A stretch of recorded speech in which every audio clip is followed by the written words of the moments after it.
Hey guys, welcome to my backyard, Nashville, Tennessee. It's a beautiful end of May night. It's cooling down. I think we're going to be down in the 50s tonight, which means all the windows open, baby. And I can't wait to feel that cool breeze rolling through my bedroom tonight. I want to tell you a quick story about the worst experience I ever had in the music business that almost kept me out of the music business, and one of the nicest people I met in the music business that got me right back in it. I got my first guitar, my first acoustic guitar like this, for a graduation present from high school, gift from my mom and my stepdad. And man, I went to work on it. Man, I was playing all the Cat Stevens stuff, and all the songs.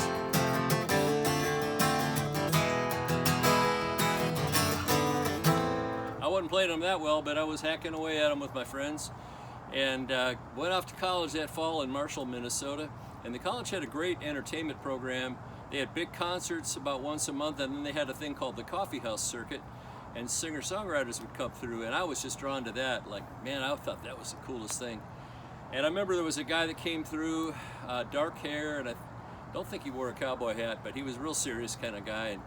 And I remember sitting right in front listening to him, and I talked to him after the concert, and I said, hey, I'm writing songs, and could I come and play a couple songs? And he said, yeah, come by the room. They had him staying in the dorms.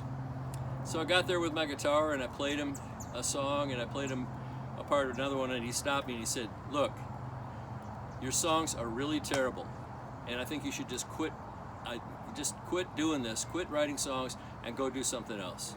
And man, I was crushed.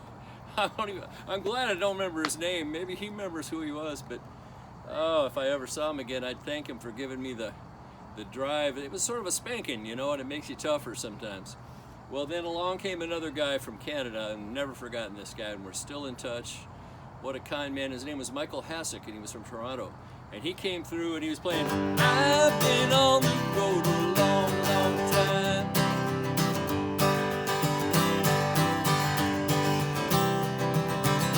Met lots of women, I drank lots of fine, fine wine. Well, I've been through the big towns, I've seen the country too,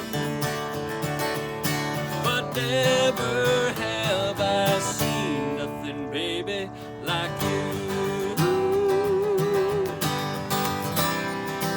That was Michael Hasek's song, and I still remember it to this day. I never had a recording of it, but I talked to him after that first concert, and he had 2 nights booked, and I said, man, I just love your playing. He goes, well, you want to get up here and play with me on the next set? I was like, yeah. So I went and got my Yamaha, and I sat up there with him, and we played the second set, and he asked me to come back the next night and play with him again, and I was just like overjoyed. And I can't even tell you the difference between the cold-hearted dude that told me to give it up and walk away, and the kind man that said, yeah, I want you to play with me. Come on, do it. Do one of your songs. I don't remember what I played, but I didn't have a whole lot of songs in the fall of my freshman year of college.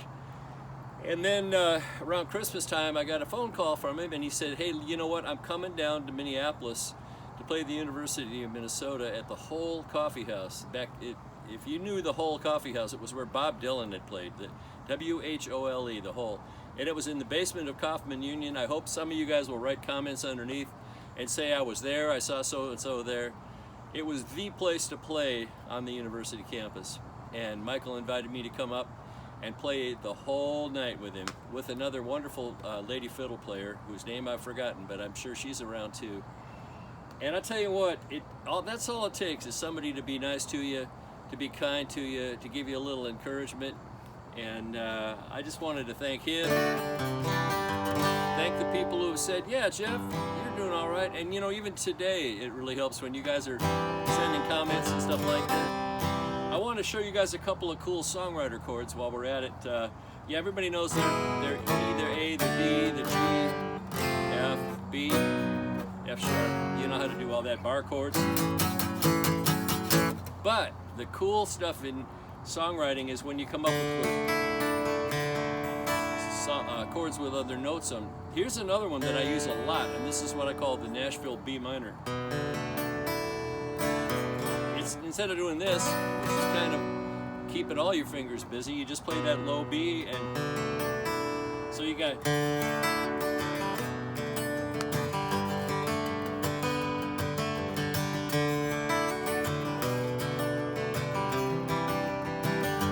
That's another one. It's the Songwriter C chord. It's just 4 notes. It's the C chord, but you put that note there instead of down here.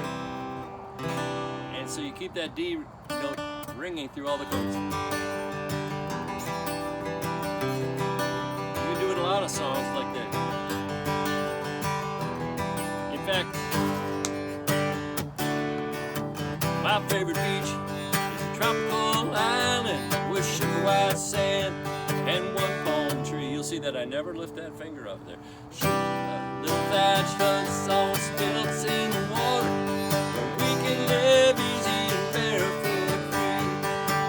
My favorite beach is no big secret. It's a little piece of paradise that's easy to find, right where the sand and the sky meet the water, and I can fall asleep looking in your